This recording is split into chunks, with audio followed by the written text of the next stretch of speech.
नमस्कार, बहुत स्वागत है आप सभी का स्वराज एक्सप्रेस में। आप देख रहे हैं हमारा खास प्रोग्राम जनता मांगे जवाब। आपके साथ मैं हूं संयम जैन। आज राजनीति और धर्म के टकराव की बात करेंगे।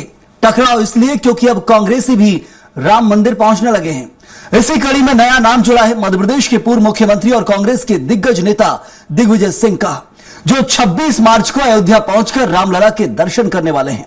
राम मंदिर के शिलान्यास के बाद यह पहली बार होगा जब दिग्विजय सिंह रामलला के दर्शन करेंगे। लेकिन अब उनके जाने से पहले ही बीजेपी ने तंज कसा है और इसे राज्यसभा चुनाव से जोड़कर दिग्विजय सिंह पर निशाना साधा गया है। ऐसे में सवाल यह है कि अब क्यों राघवगढ़ के राजा को रामलला की याद आ रही है? क्या यह भक्ति है या इसमें भी कोई सियासी एंगल है? करेंगे चर्चा। उससे पहले रिपोर्ट देखिए आप।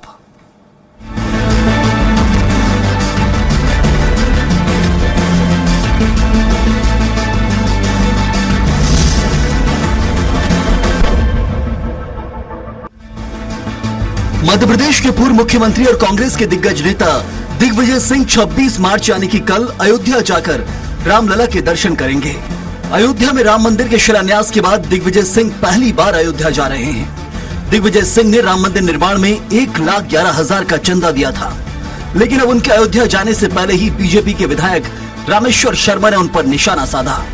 कहा कि राम मंदिर के प्राण प्रतिष्ठा के वक्त भी कांग्रेस को आमंत्रण दिया गया था, लेकिन कोई शामिल नहीं हुआ। उस वक्त दिग्विजय सिंह को लगता था राम मंदिर के दर्शन किए तो राज्यसभा नहीं मिलेगी। अब उन्हें समझ आ गया, राज्यसभा नहीं भेजेंगे तो राम मंदिर के दर्शन करने जा रहे हैं। शायद दिग्विजय सिंह जी उस समय रामलला के प्राण प्रतिष्ठा समारोह में चले जाते तो भी शायद कांग्रेस उनको राज्यसभा नहीं भेजती। और अब दिग्विजय सिंह जी ये महसूस कर चुके हैं कि रामलला के दर्शन ही करो, कांग्रेस उन्हें राज्यसभा नहीं भेजेगी। शायद इसलिए वो रामलला के दर्शन करने जा रहे हैं। राज्यसभा सांसद और पूर्व मुख्यमंत्री दिग्विजय सिंह के रामनवमी पर अयोध्या जाने पर पूर्व नेता प्रतिपक्ष डॉक्टर गोविंद सिंह ने खुशी जताई और कहा कि दिग्विजय सिंह सनातनी हैं, वो केवल कट्टरता के विरोधी हैं। उन्होंने बीजेपी पर तंज कसते हुए कहा कि मंदिर के नाम पर लोगों को लड़ाने का काम बीजेपी ने किया है और बीजेपी ने राम मंदिर को कैप्चर कर रखा है। माननीय दिग्विजय सिंह जी हमेशा से सनातन धर्म के अनुयायी रहे हैं और भगवान राम के प्रति उनकी अटूट आस्था है और इसलिए जाने में धार्मिक व्यक्ति हैं, किसी धर्म के सांप्रदायिकता के विरोधी हैं, कट्टरता के विरोधी हैं। जो कट्टरता मध्य प्रदेश, समूचे देश में मध्य प्रदेश के साथ साथ जो भारतीय जनता पार्टी से फैला रही है, भाईचारे में विघ्न डाल रही है, उसके विरोधी है वो। दिग्विजय सिंह का अयोध्या दौरा कई मायनों में सियासत का केंद्र बन गया है, क्योंकि राम मंदिर की प्राण प्रतिष्ठा हुए 2 साल हो चुके हैं। यूपी कांग्रेस के कई नेता भी रामलला के दर्शन कर सरयू में डुबकी लगा चुके हैं। ऐसे में दिग्विजय सिंह को अयोध्या पहुंचने में 2 साल क्यों लग गए? ये सवाल उठ रहा है, ये भक्ति का एंगल है या सियासत का? Bureau report, Swaraj express, Bhopal. तो दिग्विजय सिंह के अयोध्या में दर्शन होने हैं और उससे पहले माहौल गर्म है। मध्य प्रदेश की सियासत को लेकर चर्चा कर लेते हैं, जानते हैं क्या कुछ कहना है। प्रियंका दुबे बीजेपी प्रवक्ता हमारे साथ मौजूद हैं, उनसे चर्चा करेंगे, जानेंगे। बहुत स्वागत है आपका प्रियंका जी। साथ ही मौजूद हैं इस वक्त प्रवेश गौतम, वरिष्ठ पत्रकार है, आपका भी बहुत बहुत स्वागत इस चर्चा में जुड़ने के लिए। अब दिग्विजय सिंह राज्यसभा जा रहे हैं प्रियंका जी, लेकिन कांग्रेस तो कह रही है कि वो तो पहले से सनातनी है और सब कुछ करते हैं, लेकिन बीजेपी इस वक्त कुछ अलग एंगल देखती नजर आ रही है। क्या बीजेपी को तो ये नहीं लग रहा है कि दिग्विजय सिंह यदि रामलला के दर्शन करने जाएंगे तो कहीं हिंदू वोट बैंक को छेड़ना हो जाए? ये कहीं बीजेपी को लग रहा है क्या? नमस्कार।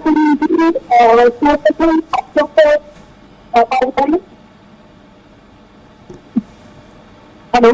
हाँ जी, आवाज आ रही है जी, बोलिए बोलिए आप। सर्वप्रथम आगामी रामनवमी को आप सभी को बहुत बहुत शुभकामनाएं। श्री राम सबका कल्याण करे और सभी को सद्बुद्धि दें। देर आए दुरुस्त आए, यही हम कह सकते हैं। श्री राम हमारे गौरव, हमारी जीत और हमारी काम, हमारे फंड है। इसको जितनी जल्दी लोग पढ़ सकेंगे उतना अच्छा होगा। परंतु वो लोग जो कभी राम को ताकीद बताते हैं, कभी राम के अस्तित्व पर सवाल खड़े करते हैं, तो जितने भी माध्यम बन सकते हैं, माध्यम हो तो श्री राम मंदिर बनने में अर्पण करते हैं। और आज भी श्री राम मंदिर तक पहुंचने में से समय लग जाता है। तो हिंदू और सनातन धर्मी है मैं पहचानता हूँ, बहुत ज्यादा पुरानी नहीं है सभी। आपने भी देखो कि कार्तिक में जीत कर उसके बाद कार्तिक भी कर्नाटक में तमिलनाडु, तो उस समय कोर्ट के माध्यम से आज आप देखिए जिस फेवर में दे दिया था उस पर सहयोग लाने की प्रयास की सारे सरकारी पार्टी हम कह सकते हैं जो यूपीए अलायंस गठबंधन के जो लोग हैं इंडिया अलायंस चाहते हैं वो लोग पूरे इकट्ठे हो जाते हैं और उनके खिलाफ कार्रवाई शुरू कर देते हैं। कभी डेंगू, कभी मलेरिया खाते हैं, कभी मंदिर बनाते हैं और उसको चाकू के माध्यम से काटते हैं और उसके ऊपर श्री हनुमान जी की फोटो लगाते हैं। तो अलग अलग तरीके से धार्मिक उन्माद करने वाले बयानबाजियां करते हैं। और हमारे बीजेपी को क्या एंगल नजर आ रहा है? क्या बीजेपी को लग रहा है कि यदि दिग्विजय सिंह अयोध्या जाते रामलला के दर्शन करने के लिए, भी हो सकता है कि उनको वक्त नहीं मिला और राजनीतिक समय से अब राज्यसभा से रिटायर्ड हो रहे हैं, और ये भी कह देती है बीजेपी की अब राजनीति से रिटायर्ड हो रहे हैं, तो इस कारण अब वक्त मिल रहा हो। आस्था वक्त की गुलाम नहीं होती।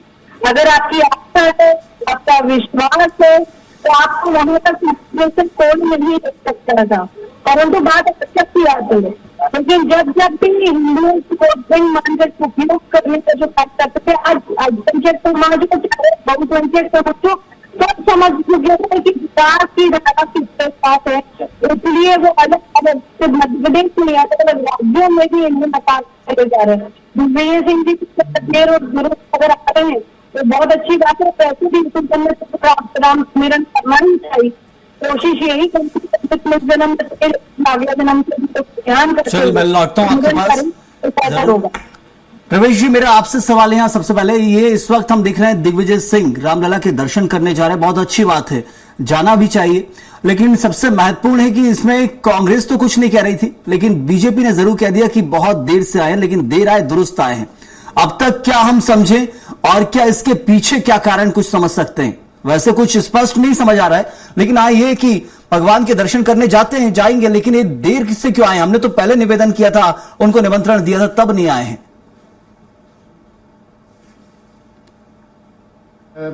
दिग्विजय सिंह की राजनीति को समझता हूं, मैं जानता हूं, तो एक बात बिल्कुल तय है कि दिग्विजय सिंह की राजनीति में धर्म और राजनीति दोनों अलग अलग चलते हैं। मैं जहां जितना मेरी समझ है, जो मैंने देखा है जी, एक सवाल जरूर उठता है कि आखिर 2 साल तक क्यों नहीं जा पाए। तो संभवतः उस वक्त तक वो पार्टी लाइन से जुड़े रहे, क्योंकि जहां तक मेरी जानकारी है राहुल गांधी भी शायद नहीं पहुंचे हैं, रामलला निमंत्रण भी गया था, तो उन्होंने अपनी पार्टी लाइन को पकड़ा कि मैं कहीं मिक्स नहीं हो जाए, मर्ज नहीं हो जाए। लोकसभा के चुनाव भी थे और कांग्रेस नो डाउट कहीं ना कहीं अल्पसंख्यक वोट बैंक को प्रायोरिटी देती है उनकी राजनीति में, समझ में आता है। पर अयोध्या जाना एक साधारण सी बात है। अब चूंकि वो राज्यसभा सदस्य नहीं रह गए, मतलब उनका कार्यकाल पूरा हो गया, और आने वाले समय में जैसा उन्होंने भी कहा, बाकी नेताओं ने भी कहा कि दिग्विजय सिंह का नाम नहीं है कि अब उनको राज्यसभा से टिकट मिलेगी, तो मुझे ऐसा लगता है कि दिग्विजय सिंह जी शायद अब समझ चुके हैं कि कांग्रेस में अब कोई बहुत बड़ा टिकट कहीं चुनाव या कहीं वैसी परिस्थिति नहीं बन गई। तो उन्होंने शायद सोचा होगा कि क्यों ना हम अपने जो हमारी धर्म है, आस्था है, उसकी ओर आगे बढ़े। साथ में पार्टी को एक मैसेज देने का भी प्रयास उनकी तरफ से हो सकता है कि हिंदुस्तान में या भारत में राजनीति जो है वो आपको करनी है तो धर्म से जुड़कर ही करनी पड़ेगी, क्योंकि वर्तमान में बीजेपी के पास जो सबसे बड़ा प्लस पॉइंट है वो ये है कि वो हिंदुत्व की बात करती है और लोग हिंदुत्व के नाम पे ही ज्यादातर बीजेपी से जुड़े हुए हैं। बिल्कुल, और खुलकर करती है। एक मार्केट में जी खुलकर करती है, और ऐसी एक मार्केट में या कहूं लोगों के बीच में एक धारणा भी बनी हुई है कि कांग्रेस तुष्टीकरण की राजनीति में भी फोकस करती है, अल्पसंख्यकों को ज्यादा वेटेज देती है। कुछ उदाहरण आते हैं इसके पक्ष में और विपक्ष में, पर दिग्विजय सिंह की अयोध्या यात्रा मुझे ऐसा लगता है कि वह बंधन मुक्त फील कर रहे होंगे। अब ना कोई चुनाव है, ना राज्यसभा सीट है, ना विधानसभा, ना लोकसभा, तो अब क्यों ना स्वतंत्र रूप से जो उनका मन बिल्कुल करता है पहले मायने में वही नजर आ रहा है इस वक्त ये खबर को देखकर, और इसीलिए हमने इस पर चर्चा रखी है। मैं लौटता हूं रवि जी आपके पास, राहुल जी से भी जान लेते हैं। रवि वर्मा, राहुल स्वागत है आपका, हमारे साथ जुड़े हुए हैं। रवि जी, ये इस वक्त दिग्विजय सिंह का अयोध्या का दौरा है, दर्शन करने के लिए रामलला के जा रहे हैं। क्या अब ये माने हम कि जो बंधन दिग्विजय सिंह को थे वो सारे बंधनों से मुक्त हो गए? कहते हैं कि राजनीति संन्यास होता है तब धर्म की ओर प्रयाण होता है, क्या ये वो वक्त आ चुका है क्या?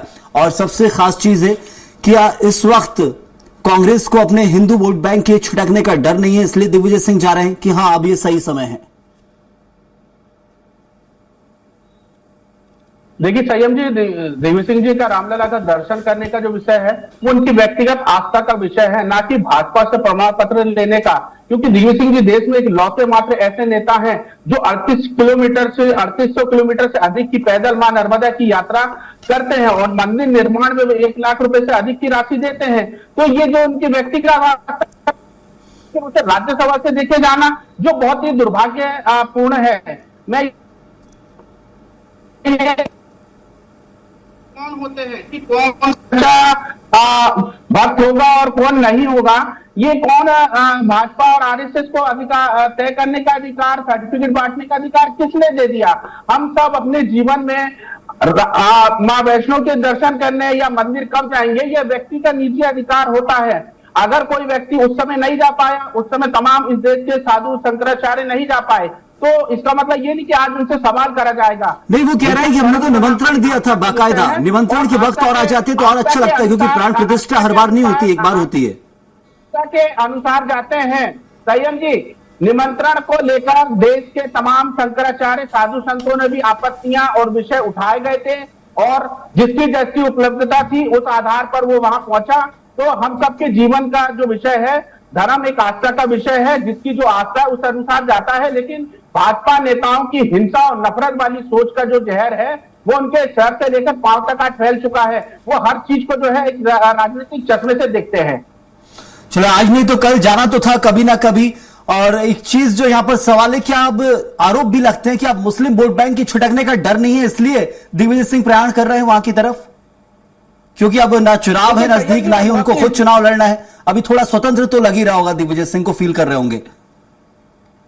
देखिए, ये आपका अपना एक सोचने का प्रोस्पेक्टर हो सकता है, लेकिन मैं इस बात को बहुत ही सावधानी से कहता हूं, क्योंकि मैं एक कार्यकर्ता होने के नाते उनके बहुत नजदीक महसूस करता हूं कि दिग्विजय सिंह जी जो है आस्था और धर्म को उन्होंने हमेशा से अलग नजरिए से देखा है। राजनीतिक धर्म एक अलग होता है, धर्म जो है भगवान को मानने का है, वो आपका और हमारा एक आस्था का विषय है। कौन कब जाएगा, कौन कब नहीं जाएगा, ये भाजपा तय नहीं करेगी। लेकिन राजनीतिक चश्मे से देखने का जो एक चलन है भाजपा ने उसे बना लिया है, क्योंकि धर्म और मंदिर जाना एक भाजपा के लिए इवेंट है, तो उसके लिए एक इवेंट होता है कि वो कब जाए कब ना जाए। बहुत बढ़िया, एक सवाल भी बन गया है प्रियंका जी। आपने बड़े बड़े कार्यक्रम किए प्राण प्रतिष्ठा के लिए, हमने देखा क्या कुछ कार्यक्रम कम नहीं हुए थे, बहुत ज्यादा हुए थे, लेकिन उन सब का हिस्सा नहीं बनना चाहते दिग्विजय सिंह। अब आराम से जाते हैं, इत्मीनान से जाना चाहते हैं, इसलिए जा रहे हैं। और वोट बैंक के भी जो आरोप लगाते हैं आप, कई बार तुष्टीकरण के आरोप लगाते हैं, वो सब निराधार हैं, यहाँ रवि वर्मा जी कह रहे हैं। बहुत सवाल करती थी, और राम मंदिर का विषय बहुत पुराना, बिना किसी बिना किसी परेशानी के आप चाहती थी प्रियंका जी, आपकी आवाज मुझे सही से नहीं आ पा रही, शायद ऑडियो की प्रॉब्लम आपके साइड से, एक बार चेक कीजिएगा और आप बात कंटिन्यू करिए। हाँ, बोलिए बोलिए बोलिए।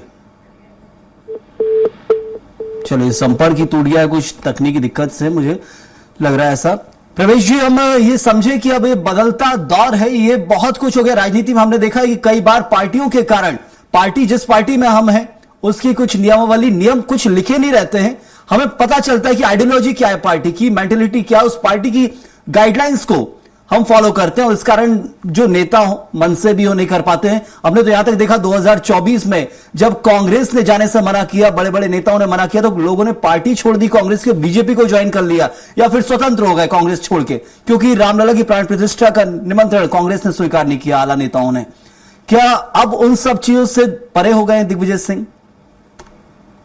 संयम जी, थोड़ा सा पीछे जाइए तो आपको याद होगा दिग्विजय सिंह ने एक बार आरएसएस की तारीफ की थी। उसके बाद ये चर्चा जोरों पे आई थी कि राहुल गांधी ने दिग्विजय सिंह जी से कहा, हालांकि हमारे सूत्रों ने बताया कि दिग्विजय जी धन्यवाद, आपने अपना काम कर दिया। ये बड़ा चर्चा का माहौल रहा है दिल्ली की राजनीति में राहुल गांधी जी की टिप्पणी दिग्विजय सिंह को लेके। हाँ, एक बात जरूर मैं फिर दोहराऊंगा कि दिग्विजय सिंह की राजनीति और धर्म दोनों अलग अलग चलते हैं। उनका आस्था का विषय व्यक्तिगत है, पर एक बार पुनः जो आपने कहा बिल्कुल सही है कि अब थोड़ा सा वो फ्री हो गए हैं। अब पार्टी लाइन की चिंता नहीं है, क्योंकि बिल्कुल। राज्यसभा सांसद है ना, आगे अभी फिलहाल कोई उनको संवैधानिक पद पार्टी की ओर से मिलने की उम्मीद दिखाई दे रही है। तो मैं सोचा मैं अपनी आस्था का काम कर लूं। साथ ही मुझे ऐसा लगता है कि दिग्विजय सिंह फ्री होने के बाद कांग्रेस को एक मैसेज दिया है, यदि भारतीय राजनीति में आपको लंबा चलना है, लंबा खेलना है, तो तुष्टीकरण जो पहले आरोप लगते थे, विपक्ष कहता था कि धार्मिक तुष्टीकरण करती है राजनीतिक पार्टियां, हाँ। तो दिग्विजय सिंह कहीं ना कहीं शायद ये मैसेज देना चाहते होंगे कांग्रेस पार्टी को कि आपको भी हिंदुओं की तरफ शिफ्ट होना पड़ेगा, क्योंकि मेजॉरिटी वोट बैंक हिंदू ही है भारत में। हाँ, कुछ सीटों पर जरूर अल्पसंख्यकों का वो रहता है टर्निंग पॉइंट, लेकिन उसमें भी अब वोट में बिखराव दिखने लगा। यदि आप राजनीति को बारीकी से कांग्रेस के वोट बैंक को समझने की चेष्टा करेंगे तो अल्पसंख्यक के साथ साथ उनके साथ आदिवासी वर्ग भी जुड़ा हुआ है, और यही दो जो वर्ग है जिसकी वजह से कांग्रेस की सीटें कुछ ठीक ठाक आती है। मैं मध्य प्रदेश के हिसाब से फिलहाल बात कर लेता हूं, यूपी में भी लगभग कुछ ऐसे ही हाल है, तो जो उसकी वजह से आती है। लेकिन जो जा रही है उसमें मेजॉरिटी हिंदू का, ज्यादातर लोग जो बात करते हैं वो यही कहते हैं कि कांग्रेस जो है वो हिंदुओं के खिलाफ है। कुछ पुराने उदाहरण और सोशल मीडिया में मीम्स वगैरह चलते ही रहते हैं। तो दिग्विजय सिंह ने एक मैसेज देने का प्रयास किया, मुझे ऐसा लगता है कांग्रेस पार्टी को, कि राजनीति तो ठीक है, लेकिन वर्तमान परिदृश्य में राजनीति धर्म से अलग नहीं हो सकती। आपको राजनीति करनी है तो एक धर्म का आपको अनुयायी घोषित रूप से होना होगा, कहना होगा कि मैं सिर्फ इस धर्म को मानता हूं। सर्वधर्म मिटाए, सारे धर्मों की बात करके अब मेरे हिसाब से राजनीति नहीं चल सकती। दूसरा, एक प्रेशर लेकिन पॉलिटिक्स भी प्रवेश, मैं ये इसको मान बदलाव सकता हूं कैसे दिग्विजय आया, सिंह हम वो की। भी समझना यदि चाहते हैं। चलिए आज के मुद्दे को भी रहने देंगे। तो हमें याद है कुछ कुछ ट्वीट्स जो किए गए थे दिग्विजय सिंह के द्वारा प्रधानमंत्री मोदी की तारीफ में, और बीजेपी से सीख लेने के लिए कांग्रेस को जो कहा गया था, याद हो आपको? तो मैं वही कह रहा हूं, प्रेशर पॉलिटिक्स को भी की तरह भी इसको देखा जा सकता है कि दिग्विजय सिंह को कहीं ऐसा तो नहीं कि एकदम साइडलाइन कर दिया जाएगा, क्योंकि मध्य प्रदेश में जो चेंज ओवर कांग्रेस कर रही है, जो दिख रहा है, नए नेताओं को आगे लाना, जीतू पटवारी, उमंग सिंगार जैसे लोगों को, तो एक अंदर से डर भी शायद हो उनको कि यदि मुझे साइडलाइन कर दिया तो उनका और उनके पुत्र की राजनीति का कांग्रेस में क्या स्थान रहेगा। संभवतः वो इसको बचाने के लिए एक प्रेशर पॉलिटिक्स भी कर सकते हैं, या मुझे ऐसा लगता है शायद हो। पर व्यक्तिगत रूप से जहां तक जितना मैं दिग्विजय सिंह जी को जानता हूं, वह धर्म मतलब अपनी आस्था के विषय को राजनीति में कभी नहीं लाते। वो ईद में टोपी भी पहनते हैं और नवरात्रि में माता रानी की पूजा भी करते हैं, दशहरा दिवाली भी मनाते हैं।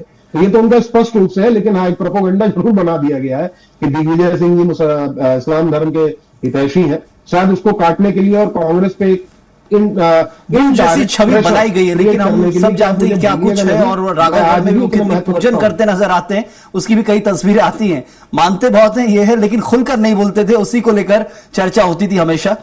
प्रियंका जी, यहां पर अब दिग्विजय सिंह, आस्था और राजनीति में आस्था दो अलग अलग चीजें होती है। कि पार्टी में आस्था तो उनकी कांग्रेस के साथ है, वो साफ करते रहते हैं अलग अलग मंचों पर, और अपनी पार्टी को सीख भी देते हैं, और अच्छे नेतृत्व की निशानी भी है कि आपकी पार्टी में क्या कमी है उन्हें समझाना चाहिए, बताना चाहिए उचित प्लेटफॉर्म पर।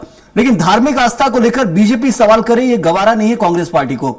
वो स्वतंत्र हैं, और कांग्रेस में भी धार्मिक स्वतंत्रता है, मुझे लगता है। सर्वप्रथम हमारे यहाँ दो चीजें कही जाती है संविधान अनुसार, यतो धर्म ततो जयः। तो ये चीज तो मान के चलना पड़ेगी कि संविधान भी धर्म के अनुसार चलता है।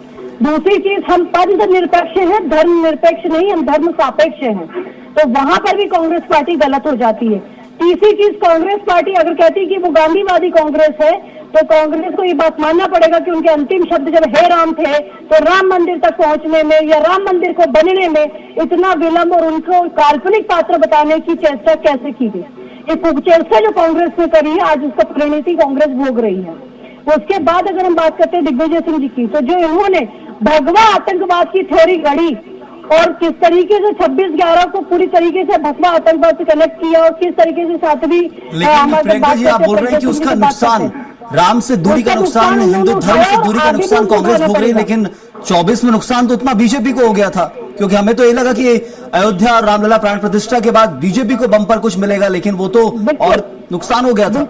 यदि धार्मिक आस्था से ढूंढा जाएगा राजनीति में, तो अगर आप सिर्फ अयोध्या सीट की बात करते हैं तो वो फैजाबाद सीट नहीं, 400 पार भी तो था देश भर में, लेकिन वो 300 पार नहीं हो पाया। दूसरी चीज, अगर हम बात करते हैं तो जितनी एंटी इनकम्बेंसी होनी चाहिए, तो उस अनुसार तीसरी बार इतनी भारी बहुमत के साथ और इतनी भारी संख्या के साथ प्रधानमंत्री बनने का रिकॉर्ड भी जो है भारतीय जनता पार्टी ही बना पाई है। रिपीटेडली अगर हम बात करते हैं चलिए, तो ठीक है। वहां पर भी हमारी विजय हमें प्राप्त हुई है। आखिरी उसके बाद जवाब मध्य और प्रदेश मिले में किस तरीके से सुपर फास्ट हुआ है ये सबने देखा, और अलग अलग राज्यों में भी थे, 14 से ज्यादा राज्यों में आज कांग्रेस 0 पे सीमित है, और बाकी राज्यों में भी परजीवी बनकर के अगर स्थिति हुई है। बिल्कुल बिल्कुल उसके बिल्कुल, कारण जवाब यही देता हूँ। है। रवि जी, यहाँ पर आरोप बहुत सारे लगते रहते हैं, लेकिन कांग्रेस के अंदर धार्मिक स्वतंत्रता को लेकर कुछ बताइएगा।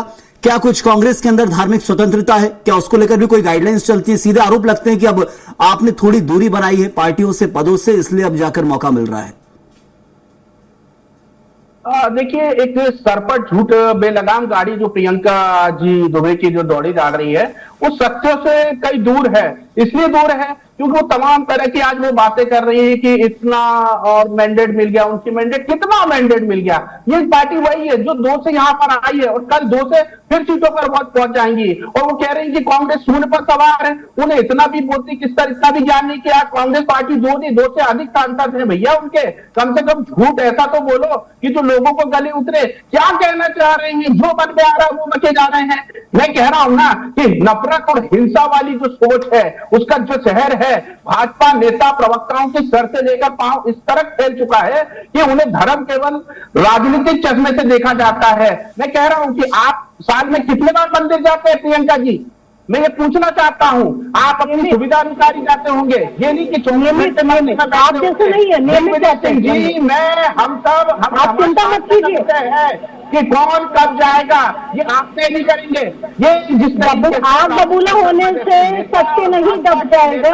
मैं वही कह रही हूँ, आग बबूला होने से आपका सत्य नहीं दब जाएगा। आप लोगों ने अपनी सुविधा अनुसार कभी जनेऊ पहना, कभी टोपी पहनी, कभी आपने क्रॉस लटका लिया, तो ये आपकी जो सुविधा अनुसार जो आपकी राजनीति चलती है अब वो जनता समझ चुकी है और आपको नकार चुकी है। और मैंने जो कहा उसमें से सारे समय बिल्कुल समाप्त हो चुका है और यहाँ पर अब समय और नहीं, लेकिन धार्मिक स्वतंत्रता तो है, लेकिन अनुकूलता जरूर यहाँ सवाल खड़े करती है कि अनुकूलता कब है आपकी? अनुकूलता गाइडलाइंस है, अनुकूलता आपका वक्त है, अनुकूलता को लेकर बड़ा सवाल था यहाँ पर। वक्त इतना ही था। बहुत शुक्रिया अदा करूंगा प्रियंका जी आपका, रवि जी आपका भी बहुत बहुत धन्यवाद चर्चा में जुड़ने के लिए, और प्रवेश जी आपका भी बहुत शुक्रिया इस चर्चा में जुड़ने के लिए, विस्तार से इस पूरे मामले में अपनी राय रखने के लिए। दिग्विजय सिंह अयोध्या जा रहे हैं रामलला के दर्शन करने के लिए, आपत्ति कोई नहीं ले रहा है, स्वागत सब कर रहे हैं, लेकिन अनुकूलता की बात है कि आपको वक्त अब मिल रहा है। प्राण प्रतिष्ठा हो गई, ध्वजवंदन हो गया, अच्छे वक्त निकल गए, लेकिन अब इस वक्त हो रहा है जब राज्यसभा सीट छोड़ रहे हैं, यानी कि पार्टी गाइडलाइन से थोड़ा हट रहे हैं, ऐसा माना जा रहा है सत्ता पक्ष के द्वारा। लेकिन पार्टी गाइडलाइंस हैं क्या? कहीं लिखा नहीं रहता धार्मिक स्वतंत्रता को लेकर। बीजेपी और कांग्रेस से दोनों पार्टियों में हर वर्ग हर धर्म से जुड़े नेता हैं, लेकिन सोच सबसे बड़ी चीज होती है, किस सोच और किस मानसिकता के साथ कौन सा सवाल दागा जा रहा है। फिलहाल दिग्विजय सिंह का अयोध्या दर्शन को लेकर सत्ता पक्ष का सवाल था कि ये वक्त अब याद आ रहा है दिग्विजय सिंह को। इस वक्त के लिए फिलहाल इतना ही। आप बने रहिए स्वराज एक्सप्रेस के साथ।